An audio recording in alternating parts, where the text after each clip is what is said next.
চট্টগ্রামের পতেঙ্গা এলাকায় সমুদ্রপথে আসা মাদকের এক বিশাল চালান জব্দ করেছে র‍্যাব ৭। এ সময় ১৫ কোটি টাকা মূল্যের ৫ লাখ পিস ইয়াবাসহ ৯ জন মাদক কারবারিকে আটক করা হয়েছে।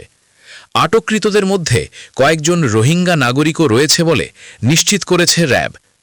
র‍্যাব সূত্রে জানা যায়, দীর্ঘদিন ধরে একটি চক্র কক্সবাজার সীমান্ত এলাকা থেকে সাগর পথে মাছ ধরার ট্রলারে করে ইয়াবা পাচার করে আসছিল।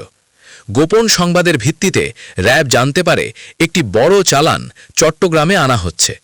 এই তথ্যের ভিত্তিতে গত ১০ এপ্রিল রাত ৯:৩০টার দিকে পতেঙ্গার ১৫ নম্বর ঘাট এলাকায় ওত পেতে থাকে র‍্যাব ৭-এর একটি বিশেষ দল। সন্দেহভাজন ট্রলারটি ঘাটে পৌঁছালে র‍্যাবের উপস্থিতি টের পেয়ে মাদক কারবারিরা পালানোর চেষ্টা করে। তবে ধাওয়া করে চক্রের ৯ সদস্যকে আটক করতে সক্ষম হন র‍্যাব সদস্যরা। গত ১০ এপ্রিল ২০২৬ তারিখে যে এখানে যে আসামি ছিল ৯ জন আসামির মধ্যে ৫ জন আসামি রোহিঙ্গা এবং ৪ জন বাংলাদেশি।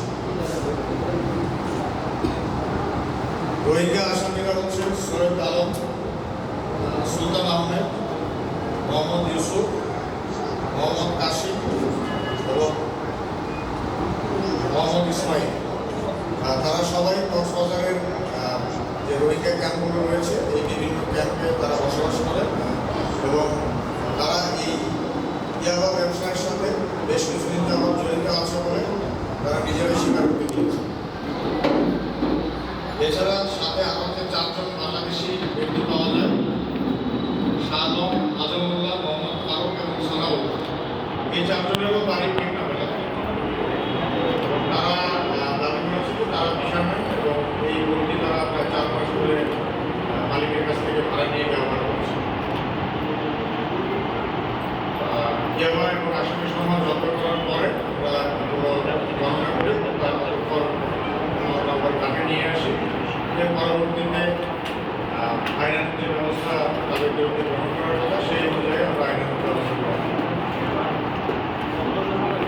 আমাদের পক্ষ থেকে এতটুকুই, তাদের কোনো প্রশ্ন থাকলে জিজ্ঞাসা করতে ভবিষ্যতে আরো ভালো কিছু পাওয়া গেলে। পরবর্তীতে ট্রলারটিতে তল্লাশি চালিয়ে দেখা যায় ইঞ্জিন রুমের ভেতরে অত্যন্ত সুকৌশলে লুকানো রয়েছে ৫ লাখ পিস ইয়াবা। জব্দকৃত এই মাদকের আনুমানিক বাজার মূল্য প্রায় ১৫ কোটি টাকা। র‍্যাব ৭ জানায়, আটককৃতরা পেশাদার মাদক কারবারি। তারা দীর্ঘদিন ধরে আইন শৃঙ্খলা রক্ষাকারী বাহিনীর চোখ ফাঁকি দিয়ে কক্সবাজার থেকে চট্টগ্রামে মাদকের বড় বড় চালান সরবরাহ করে আসছিল। এই চক্রের সাথে আর কেউ জড়িত আছে কিনা তা খতিয়ে দেখা হচ্ছে। আটককৃতদের বিরুদ্ধে সংশ্লিষ্ট থানায় মামলা দায়েরের প্রস্তুতি চলছে। মাদকের বিরুদ্ধে জিরো টলারেন্স নীতি ঘোষণা করে র‍্যাবের পক্ষ থেকে জানানো হয়েছে এ ধরনের অভিযান ভবিষ্যতেও অব্যাহত থাকবে।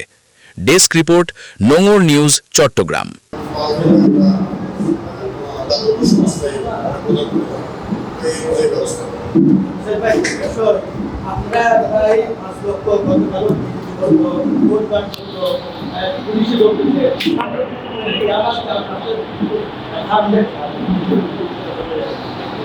সাম্প্রতিক চালানটা বৃদ্ধি পেয়েছে, এটা বলা থেকে আপনি একটু বিষয়টা অন্যভাবে বলতে পারেন।